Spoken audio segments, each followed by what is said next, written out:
Hello students, કેમ છો? પાછલા વિડીયોમાં આપણે જે ભણી ગયા હતા તે શું હતું તો પીએન જંકશન ફોરવર્ડ બાયસમાં અને રિવર્સ બાયસમાં. તો તેમાં આપણે શું ભણ્યા હતા તો જ્યારે પીએન જંકશન જે છે એ પીએન જંકશન તેનો જે પી ભાગ હોય છે તે બેટરીના ધન છેડા સાથે અને એન ભાગ બેટરીના ઋણ છેડા સાથે જોડાયેલો હોય તો તેને શું કહેવામાં આવે છે? Forward bias.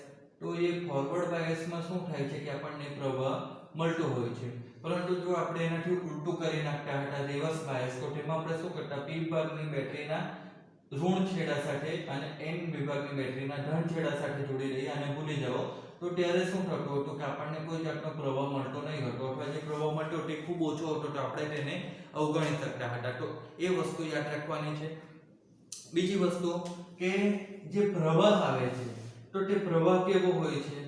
બે પ્રકારનો, એક એસી હોય છે અને એક ડીસી હોય છે. એ વસ્તુ તો તમને ખબર જ હશે. તો હવે થાય છે શું કે આપણા ઘરમાં જે પાવર આવે છે, બરાબર, પ્રવાહ આવે છે, બરાબર, તો એ પ્રવાહ કેવો હોય છે? તો એ એસી હોય છે. પણ આપણા ઘરના જે સાધન હોય છે, ઇલેક્ટ્રિક સાધન, એ બધાને ચાલવા માટે કેવો પ્રવાહ જોઈએ? તો એ બધાને ચાલવા માટે ડીસી પ્રવાહ જોઈએ. તો હવે તમને થતું હશે કે ડીસી પ્રવાહ કેમ ડાયરેક્ટ નહીં બનાવવામાં આવે? તો ઘણાને ખબર હશે કે ડીસી પ્રવાહ બનાવવું શું થાય? ઘણું ખર્ચાળ છે. એના માટે ઘણો ખર્ચો થાય. એનું ઉદાહરણ સમજવું હોય તો તમે સમજી લો કે તમે આટલો એક નાનો પેન્સિલ સેલ લો, 10 રૂપિયાનો આવે, બરાબર. તો એ પેન્સિલ સેલમાંથી જે પ્રવાહ મળે એ ડીસી પ્રવાહ જ હોય છે. પણ તમે જુઓ તો 1.5 વોલ્ટનો જે પ્રવાહ આવે તેના માટે તમે 10 રૂપિયાનો સેલ હોય છે, બરાબર. તેની સામે તમે જુઓ તો ઘરમાં તમે કેટલી બધી વસ્તુ ચલાવો ત્યારે તમારું જે બિલ આવે તે તમે કમ્પેર કરી શકો તો ઘણું ઓછું હોય છે, કારણ કે ઘરમાં જે વોલ્ટેજ આવે એ 220 કે 240 સુધીનો હોય છે. તો થાય છે શું કે એસી પ્રવાહ સરળતાથી બનાવી શકાય, અને તેને એસી ને ડીસી માં કન્વર્ટ કરવું હોય તો તે આપણે શું થાય? રેક્ટિફાયર નામનું સાધન વપરાય છે.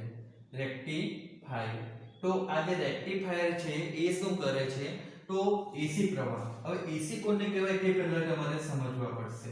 તો તમે જુઓ તો શું થાય છે કે પહેલા કોઈ પ્રવાહ જે છે તો તેનું મૂલ્ય ધારો કે 5 છે, તો 5 પરથી ઘટીને 3 પર આવે, 3 પરથી ઘટીને 2 પર જાય, પછી 4 પર આવે, 1 પર જાય, 3 પર આવે, બરાબર. તો આ રીતે જો કોઈ પ્રવાહ વહેતો હોય, બરાબર, તો એ પ્રવાહને તમે ડીસી નહીં કહેતા, બરાબર. આ ડીસી નથી. કેમ? કારણ કે તમે જુઓ તો અહીંયા જે પ્રવાહ છે એ પ્રવાહ હંમેશા કેવો છે? ધન દિશામાં જ છે, બરાબર. એની દિશા બદલાઈ નથી.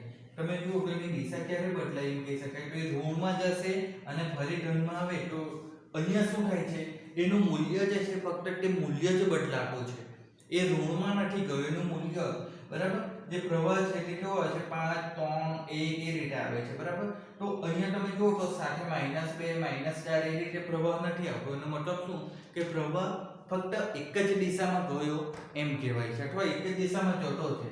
તો એક જ દિશામાં જતો પ્રવાહ હોય તેને હંમેશા શું કહેવાશે? ડીસી કહેવાશે, બરાબર. ધ્યાન રાખવાનું. એસી પ્રવાહ કોને કહેવાશે? તો તમે એસી પ્રવાહ માટે જોયું હશે તો શું હોય છે કે આ રીતે જે સાઇન વક્ર હોય છે તે સાઇન વક્ર મળતું હોય છે. તો એ સાઇન વક્ર શું બતાવે કે પ્રવાહનું મૂલ્ય હશે તો તે મૂલ્ય શું થશે કે આ રીતે ધન વિભાગમાં પણ જશે અને ઋણ વિભાગમાં પણ જવાનું હોય છે. તો આ એસી થવાનું છે જ્યારે પ્રવાહની દિશા અથવા કોઈ પણ પ્રવાહ હોય કે વોલ્ટેજ હશે તેની દિશા બદલાતી રહેતી હોય છે, બરાબર. પણ અહીંયા જ્યારે તમે જોશો તો શું થશે કે એનું મૂલ્ય બદલાતું છે, દિશા નથી બદલાતી. તો પરિણામે શું થવાનું છે કે આ રીતનો પ્રવાહ ડીસી હશે, આ રીતનો એસી હશે. તો એસી પ્રવાહ જે છે તેને આપણે શું કરવાનું હોય તો આ રીતે ડીસી માં ફેરવવાનું હોય. તો એ ડીસી માં ફેરવવા માટે શું વપરાય છે? રેક્ટિફાયર, બરાબર. તો હવે એ રેક્ટિફાયર શું થવાનું છે કે બુકમાં આપણને બે પ્રકારના રેક્ટિફાયર આપ્યા છે, તો આપણે તેના વિશે જોઈશું. અને પછી શું કરવામાં આવે છે કે એક ફિલ્ટર વાપરવામાં આવે છે, કેપેસિટર, અને ફિલ્ટર વાપરીને શું કરવામાં આવે તો જે પલ્સ આવતા હોય છે, બરાબર, તેને દૂર કરવામાં આવે. ફિલ્ટરનો મતલબ શું થાય કે જે ખરાબ વસ્તુ હોય તેને દૂર કરી નાખે, બરાબર. તો તેવી જ વસ્તુ આમાં પણ થવાનું છે, તો તેના વિશે પણ જોશું. અને એક બીજું પણ આપેલું છે બ્રિજ રેક્ટિફાયર, પરંતુ તેના વિશે ફક્ત નામ જ આપેલું છે, તમારે જરૂર નથી. તો હવે જે રેક્ટિફાયરની વાત કરીએ તો રેક્ટિફાયર બે પ્રકારના હશે. એક શું હશે તો હાફ વેવ રેક્ટિફાયર, બરાબર, અથવા એને અર્ધ તરંગ રેક્ટિફાયર પણ કહેવામાં આવે, એ જ કહેવાય છે, મેં ઇંગ્લિશમાં લખ્યું હતું અર્ધ તરંગ, અને બીજુંમાં શું આવે પૂર્ણ તરંગ રેક્ટિફાયર. તો આ બંનેને આપણે શું કરીશું તો કમ્પેર કરીને ભણતા જશું તો તમને આસાનીથી યાદ રહી જાય. અર્ધ તરંગ અને ફૂલ તરંગ, પૂર્ણ તરંગ. તો પહેલા આપણે બંનેની સર્કિટ બનાવીએ. તો સર્કિટમાં શું થવાનું છે તો તમારે એક તરફ આ રીતે એસી સપ્લાય આપી દેવાનું છે, અને એસી સપ્લાય સાથે તમારું શું થવાનું છે તો પ્રાથમિક ગૂંચળું આવી જવાનું છે. તો બીજી તરફ પણ તમારું એટલી વસ્તુ તો શું થવાની છે તો સરખી જ રહેવાની છે. એસી આ રીતે પ્રાથમિક ગૂંચળું, બરાબર. હવે બીજા ભાગમાં શું થશે તો બીજા ભાગમાં આ રીતે તમારે શું કરવાનું તો સેકન્ડરી એટલે કે જે ગૌણ ગૂંચળું હોય તેને પણ બનાવી દેવાનું આ રીતે. તો હવે શું થવાનું છે કે અર્ધ તરંગ જે હશે તેમાં શું થશે તો ઉપરના ભાગે એક ડાયોડ આવવાનો છે આ રીતે, જેનો P અને N ભાગ છે, બરાબર. અને પછી શું થશે નીચેના ભાગે બીજું કંઈ નહીં હશે. જ્યારે પૂર્ણ તરંગની વાત કરીશું તો તેમાં ઉપરના ભાગે ડાયોડ આવવાનો છે આ P અને આ N ટાઈપ, બરાબર, ખબર પડવી જોઈએ જે બાજુ મોટો હોય તે P અને નીચેના ભાગે તમે જોશો તો અહીંયા સીધું જે છે ને તો અહીંયા શું થવાનું છે કે અહીંયા પણ તમને એક ડાયોડ મળવાનો, મતલબ કે એક ડાયોડ સર્કિટમાં આવવાનો છે આ P અને આ N, બરાબર. અને પછી શું થશે બંનેને આ રીતે જોડી દો. તો અહીંયા શું થશે કે આ રીતે જોડી દો તો વચ્ચેના ભાગે એક અવરોધ આવી જવાનો છે, લોડ મૂકવામાં આવે છે, એટલે કે કોઈ પણ જે આપણું ઇન્સ્ટ્રુમેન્ટ હોય તે મૂકી દેવામાં આવે છે. તો અહીંયા શું થશે અહીંયા એવું નહીં થશે. હવે અહીંયા શું કરવામાં આવે છે તો આ જે સેકન્ડરી એટલે કે ગૌણ ગૂંચળું હોય છે એને મધ્યમાંથી શું કરવામાં આવે એક બીજો વાયર લેવામાં આવે, અને એ વાયર સાથે શું કરવામાં આવે તો આ જે બે ડાયોડ છે એનું એક કોમન છેડો લેવામાં આવે, અને એ કોમન છેડા સાથે શું કરવામાં આવે છે કે આ ગૌણ ગૂંચળાના મધ્યમાંથી લીધેલા બીજા છેડા એ બે વચ્ચે શું કરવામાં આવે છે અવરોધ જોડવામાં આવતો હોય છે. તો આ વચ્ચેથી લેવામાં આવે છે એટલે એને શું કહેવામાં આવે છે સેન્ટર ટેપ પણ કહેવામાં આવે છે, સેન્ટર ટેપ રેક્ટિફાયર, બરાબર. તો આ બંનેની સર્કિટ થઈ ગઈ. આશા રાખું કે તમને ખબર પડી ગઈ હશે બંને વચ્ચે ડિફરન્સ શું છે. હવે આગળ આપણે જોશું તો શું થવાનું છે કે બંને તરફ શું છે તો એસી પ્રવાહ આપેલો છે અથવા એસી સપ્લાય આપેલો છે. વોલ્ટેજની વાત કરીએ તો એસી વોલ્ટેજ માટે શું થવાનું છે કે એસી વોલ્ટેજ તો આપણને આ રીતે મળવાનો છે એ તો ખબર જ છે. તો બંને તરફ આપણે જોશું તો શું થશે કે એસી વોલ્ટેજ જે આપણે ઇનપુટ આપીએ છીએ, બરાબર, ઇનપુટ, તો એ ઇનપુટ શું થવાનું છે કે બંને તરફ માટે સરખું જ રહેવાનું છે. ફરક ક્યાં પડવાનો છે તો આઉટપુટમાં પડવાનો છે. તો આઉટપુટમાં ફરક કેવી રીતે પડે એ આપણે હવે ખાસ સમજવાનું છે. તો શું થશે તો તમે જુઓ કે એસી સપ્લાય આપવામાં આવે છે, એસી સપ્લાયનું પહેલું અર્ધચક્ર છે, બરાબર. તો અહીંયા પણ આપણે પહેલું અર્ધચક્ર સરખું જ લીધું છે, બંનેને સરખી જ રીતે લીધા છે. તો હવે તમે જુઓ કે આપણે જે ગૌણ ગૂંચળું છે ત્યાં આપણે બે છેડા A અને B લઈ લઈએ નામ આપવા માટે, બરાબર. તો હવે શું થશે કે જ્યારે આપણે શરૂઆતનું અર્ધચક્ર લઈએ બંને તરફ તો શરૂઆતના અર્ધચક્રમાં શું થશે કે ઉપરનો જે ભાગ છે તે ધન બને અને નીચેનો ભાગ ઋણ બને, એ રીતે આપણે સ્વીકારી લઈએ. તો એ રીતે સ્વીકારવાથી શું થવાનું છે તો તમે જુઓ કે ઉપરનો છેડો ધન બને તો એ ધન છેડો શું થાય છે તો જે ડાયોડ છે તેના P ભાગ સાથે જોડાવાનો. તો P ભાગ સાથે જોડાશે એટલે આ ડાયોડ કેવો થવાનો તો ફોરવર્ડ બાયસમાં આવશે. અહીંયા તમે જોશો તો અહીંયા પણ શું થશે, સોરી, અહીંયા પોઝિટિવ, બરાબર. તો અહીંયા પણ શું થશે કે જે શરૂઆતનું અર્ધચક્ર છે તે દરમિયાન શું થાય છે તો આ જે A છેડો છે તે ધન બન્યો તો એ ધન છેડો શું થાય કે ડાયોડના P ભાગ સાથે જોડાય તો આ ડાયોડ પણ કેવો થવાનો ફોરવર્ડ બાયસમાં આવવાનો. તો શું થશે કે શરૂઆતનો જે ભાગ છે બરાબર, શરૂઆતનો આ ભાગ, તેના માટે આપણને શું થવાનું છે, તો તમે જોઈ શકો કે જે ડાયોડ છે તે શું થયું, ફોરવર્ડ બાયસમાં આવી ગયો છે બરાબર. તો ફોરવર્ડ બાયસમાં આવી જશે એટલે શું થશે કે એમાંથી પ્રવાહ પસાર થઈ શકે, તો એ પ્રવાહ અહીંયાથી પસાર થશે અને આપણને શું મળશે, આઉટપુટ વોલ્ટેજ મળવાનો છે. તો શરૂઆતનું જે અર્ધચક્ર હતું તે દરમિયાન આપણને શું થાય, તો આ રીતે આઉટપુટ શું થવાનું છે, શરૂઆતના અર્ધચક્રમાં આપણને આઉટપુટ મળવાનું છે. હવે શું થશે, તો હવે તમે જુઓ તો શું થાય છે કે જે ઇનપુટ છે એની દિશા કેવી થઈ, બદલાઈ ગઈ. અહીંયા પણ જો ઇનપુટની દિશા બદલાઈ ગઈ એટલે જે છેડા હતા તે પણ હવે કેવા થવાના, બદલાઈ જવાના. એટલે જે બીજો છેડો એટલે બાકીનું અર્ધ તરંગ આવવાનું, ત્યારે શું થશે, તો A અને B એનું શું થવાનું છે, નિશાની બદલાઈ જવાની. તો એ નિશાની બદલાઈને શું થવાનું છે, તો A જે છે તે ઋણ બની જશે, B ધન બની જશે. આ તરફ પણ A ઋણ બની જશે, B ધન બની જશે.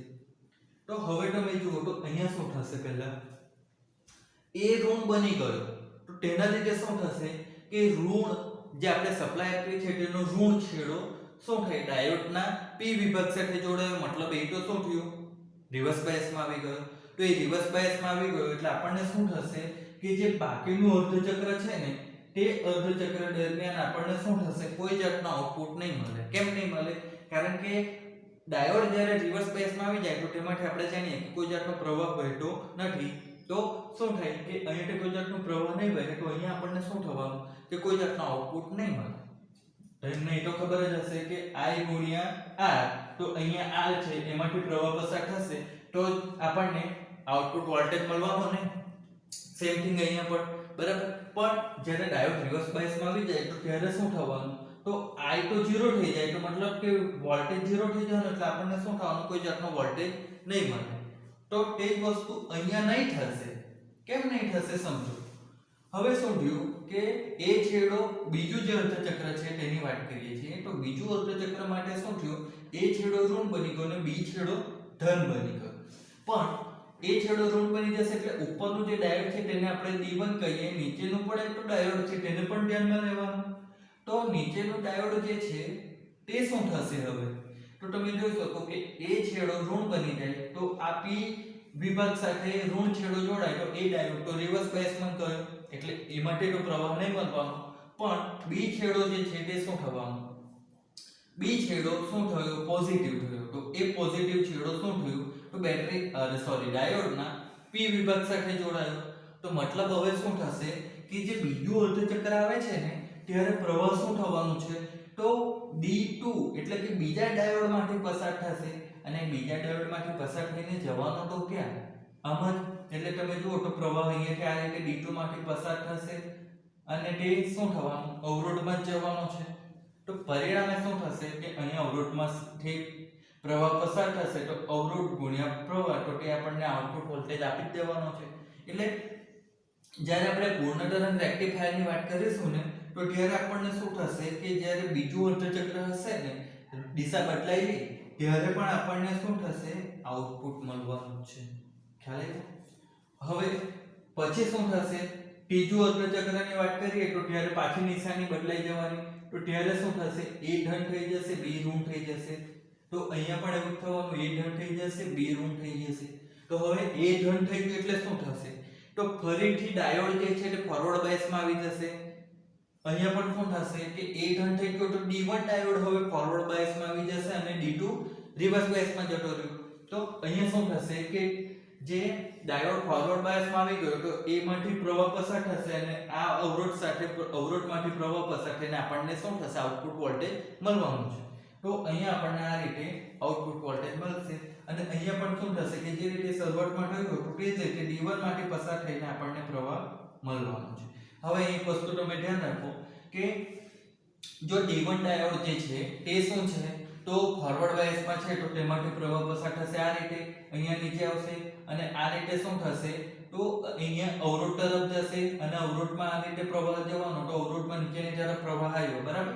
તો તે જ રીતે તમે જુઓ કે જ્યારે B બી છેડો ધનભારિત બનશે તો ત્યારે શું થશે, D2 માંથી પ્રવાહ પસાર થશે તો D2 માંથી પ્રવાહ આ રીતે ગયો, ઉપર ગયો, આ તરફ ગયો અને પછી ઉપરથી નીચે. તો અવરોધમાંથી જે પ્રવાહ પસાર થાય છે તે D1 કે D2 કોઈ પણ ડાયોડ ફોરવર્ડ બાયસમાં હશે ત્યારે સર્કિટ દિશામાં પસાર થતો હોય છે. એ વસ્તુ એટલા માટે ધ્યાન રાખવાની કે તમે જુઓ તો પ્રવાહ જે અવરોધ છે, જે આપણું કોઈ વસ્તુ ઇલેક્ટ્રિક વસ્તુ લગાવેલી હશે તેમાંથી એક જ દિશામાં પ્રવાહ પસાર થવો જોઈએ ને, બરાબર? એવું નથી. આપણે ડીસી પ્રવાહની વાત કરીએ તો ડીસી પ્રવાહ કેવો હોવો જોઈએ, એક જ દિશામાં હોવો જોઈએ, એની દિશા નહીં બદલાવી હોવી જોઈએ. તે વસ્તુ અહીંયા બતાવી છે કે આમાંથી પસાર થઈને આ રીતે આવવાનો, અહીંયાથી પ્રવાહ પસાર થઈને પણ આ રીતે એક જ દિશામાં આવવાનો છે, બરાબર? તો આ શું હતું, તો અર્ધ તરંગ અને પૂર્ણ તરંગ રેક્ટિફાયર હતું અને આ તેના શું હતું, ગ્રાફ હતું. હવે આ બંને તો થઈ ગયા, પરંતુ બીજું પણ શું આવે છે, જેમ પહેલા વાત કરી તેમ એક બ્રિજ રેક્ટિફાયર આવે છે. એ બ્રિજ રેક્ટિફાયર જે આવે છે એમાં શું થતું હોય, તો ચાર પ્રકારના ડાયોડ એટલે જોડવામાં આવેલા હોય છે. તો એ ડાયોડ શું કેવી રીતે હોય છે, તો તમે સર્કિટ એની સમજી લો.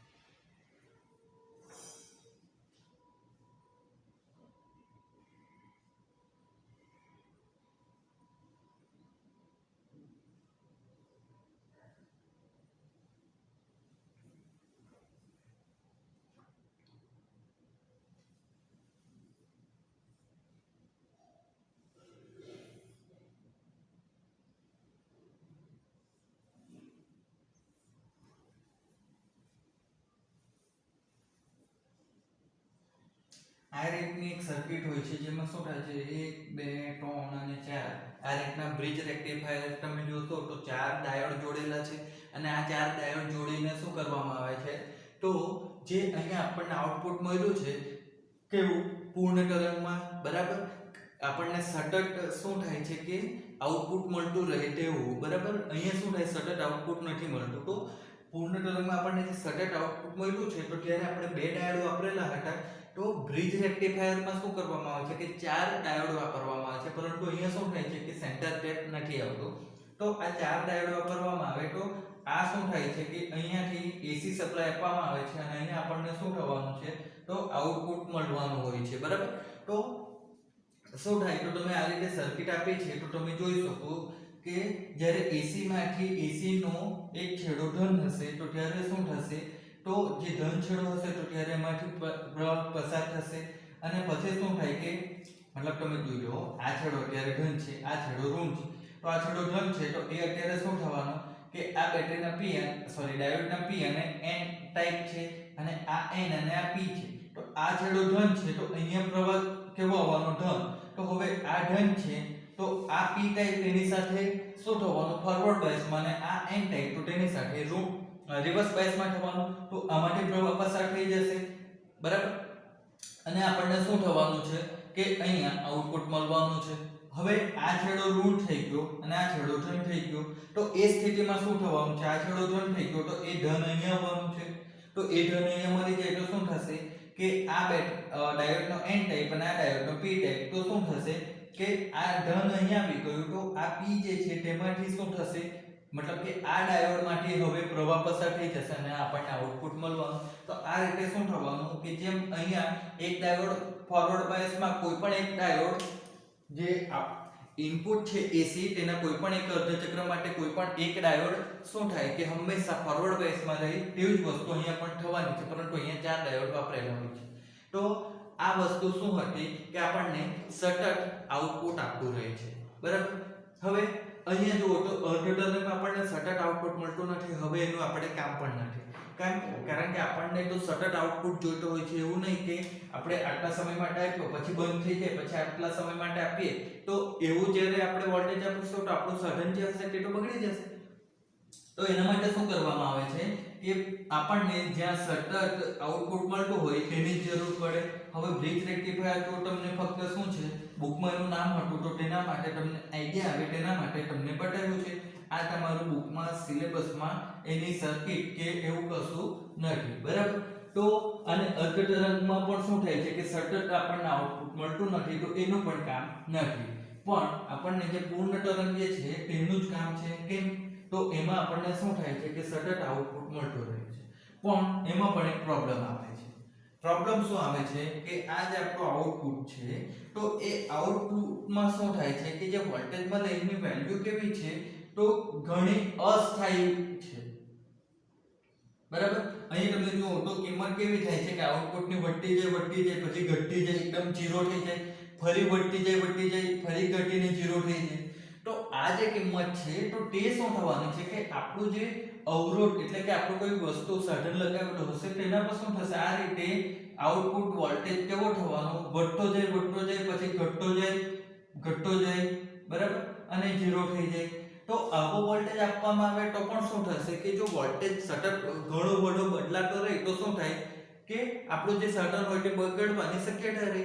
તમે ઘરમાં જોયું જ હશે કે અચાનક ઘણીવાર વધારે પ્રવાહ આવી જાય તો શું થાય કે પ્રવાહ એકદમ ડીમ થઈ જાય, તો તેવા સમયે તમે કોઈ સાધનને વાપરો તો શું થાય કે તે સાધન બગડી જાય. તો તમે ઘણીવાર સાંભળ્યું હશે કે લાઇટ ડીમ છે, બરાબર. સીધી ભાષામાં આપણે એકદમ દેશી ભાષામાં બોલીએ લાઇટ ડીમ છે, એનો મતલબ શું થાય કે ત્યાં જે પ્રવાહ આવતો હોય તે કેવો થઈ જાય, એકદમ ઓછો, અથવા તેનો જે વોલ્ટેજ હોય તે એકદમ ઓછો થઈ જતો હોય છે.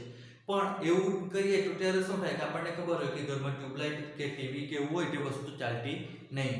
તો આપણે શું કરવા પડે કે જે આપણને આઉટપુટ મળે છે એ આઉટપુટ આ રીતે જે કેવું થતું છે, અસ્થાયી છે, તો તેને આપણે શું કરવા પડે, આ રીતે સ્થાયી બનાવવાની જરૂર પડે.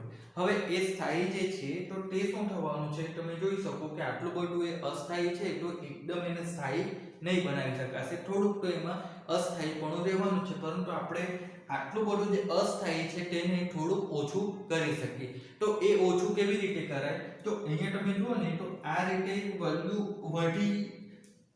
વધી મહત્તમ થઈ અને ઘટી ગઈ તો એને પલ્સ કહેવાય છે, બરાબર. તો આ રીતે આપણને ઘણા બધા પલ્સ મળે છે. તો એ પલ્સને શું કરવામાં આવે કે ફિલ્ટર વાપરીને ઓછા કરવામાં આવે. તો એ ફિલ્ટર તરીકે શું કેપેસિટર કે ઇન્ડક્ટર એવી કોઈ પણ વસ્તુ વાપરી શકીએ. તો આપણે અહીંયા શું કરવાના છે, તો કેપેસિટર વાપરવાના છે. તો અહીંયા તમે એક સર્કિટ સમજી લો કે આ રેક્ટિફાયર છે, બરાબર. તો એ રેક્ટિફાયર એની અંદર શું થયું, ડાયોડ ને આ ગૂંચળું ને એ બધું આવી ગયું અને એની બહાર શું છે, તો એની બહાર અહીંયા આપણને કોઈ અવરોધ છે, બરાબર. તો એ અવરોધની સાથે શું કરવામાં આવે, તો કેપેસિટર, બરાબર. અહીંયા નથી કેપેસિટર, નવું કેપેસિટર આપણે શું કરવામાં પડે કે આ અવરોધને સમાંતર લગાવવું પડે, બરાબર. હવે શું થવાનું છે, તો સમજો કે અહીંયાથી કોઈ વોલ્ટેજ આવે છે, બરાબર. તો એ વોલ્ટેજ શું થવાનું છે, અહીંયાથી બે ભાગમાં વહેંચાઈ જશે, આ દિશામાં અને આ દિશામાં, બરાબર. એ વોલ્ટેજ આવે છે મતલબ તમે સમજો કે માની લો કે કોઈ પ્રવાહ આવે છે, બરાબર, વોલ્ટેજ જોડે. તે પ્રવાહ શું થશે કે બે ભાગમાં વહેંચાવાનો છે, કેમ, જંકશન બની ગયું. તો શું થશે કે નીચેની જે પ્લેટ છે કેપેસિટરની એ શું હશે કે ગ્રાઉન્ડ કરેલી હશે. તો તેના લીધે શું થશે કે ઉપરના ભાગમાં શું થવાનું છે કે વિદ્યુત પ્રવાહ આવે તો કેપેસિટર શું થવા લાગવાનું, ચાર્જ થવા લાગશે. અને આ તરફ શું થશે, તો જે લોડ અવરોધ છે, બરાબર, તેમાં શું થશે કે પ્રવાહ જશે તો આપણને અહીંયા આઉટપુટ વોલ્ટેજ મળતો હોય છે. હવે શું થશે કે આપણે પહેલા ભાગની વાત કરી, બરાબર. એટલે ત્યારે જે આઉટપુટ હતું તે કેવું થતું હતું, વધતું જતું હતું.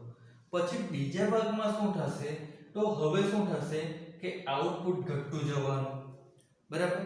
તો આઉટપુટ જે હતું, ઇનપુટ ઘટતું જતું હોય તો ત્યારે આપણું આઉટપુટ પણ ઘટતું જાય. તો ત્યારે શું થશે કે જ્યારે અહીંયાથી પ્રવાહ જે હશે તે ઘટતો જતો હોય અથવા વોલ્ટેજ ઘટતો જતો હોય તો તે દરમિયાન શું થવાનું, તો આપણે જ્યારે શરૂઆતમાં અહીંયાથી પ્રવાહ આપ્યો ત્યારે કેપેસિટરને એને ચાર્જ કરી દીધું ને, તો હવે શું થશે કે અહીંયા વોલ્ટેજ માની લો કે ઘટી ગયો.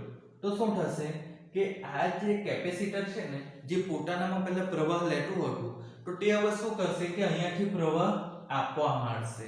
તો તેના લીધે શું થવાનું કે અહીંયાનો જે પ્રવાહ કે આઉટપુટ વોલ્ટેજ હતો જે ઘટી જતો હતો, તો તે શું થશે કે હવે અહીંયાથી થોડોક આવશે અને થોડોક અહીંયાથી આવશે અને પરિણામે અહીંયા શું થવાનું છે કે એનું જે મૂલ્ય હતું તે એકદમ ઓછું નહીં થઈ જાય. જે રીતે અહીંયા તમે જુઓ તો આ રીતે વધી ગયું પછી આ રીતે એકદમ ઘટી જતું હતું તો તે નહીં ઘટશે.